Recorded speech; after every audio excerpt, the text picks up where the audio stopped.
మీరు అబ్రాడ్ ఎళ్లారు అంటే ఆలోచించుకోండి. ధైర్యంగా ఉంటేనే ఎళ్ళాలి. ఎనీ టైమ్ ఏ సిట్యుయేషన్‌లో ఏదైనా జరగచ్చు. అది జాబ్ దగ్గర జరగచ్చు, లేపోతే ఇంకో చోటన్నా జరగచ్చు. సో, మీరంత సెన్సిటివ్‌గా ఉంటే ఎళ్ళకండి. హాయిగా ఇంట్లోనే ఉండండి. ఇప్పుడు ఏంటంటే ఇన్ని సంవత్సరాలు పెంచిన మీ పేరెంట్సు, మావోడు ఏదో ఎళ్ళాడు యూఎస్ ఏదో సాధిస్తాడు, మనల్ని ఏదో ఉద్ధరిస్తాడు అని మీ మీద పెట్టుకున్న నమ్మకము ఒక్క దెబ్బతో పోయింది.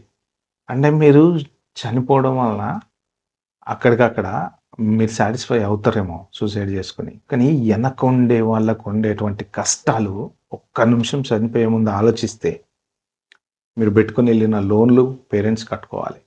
కొడుకు లేడన్న బాధ జీవితాంతం పడాలి. వచ్చేవోడు, పోయేవోడు ప్రతివోడు ఏదో ఒక మాట అంటుంటాడు. ఎందుకంటే మన దగ్గర ఉచిత సలహాలు, ఉబోసాలంటారు చూసారా? ఉచిత పొడి సలహాలు ఇచ్చేవాళ్ళు కొన్ని వేల మంది ఉంటారు.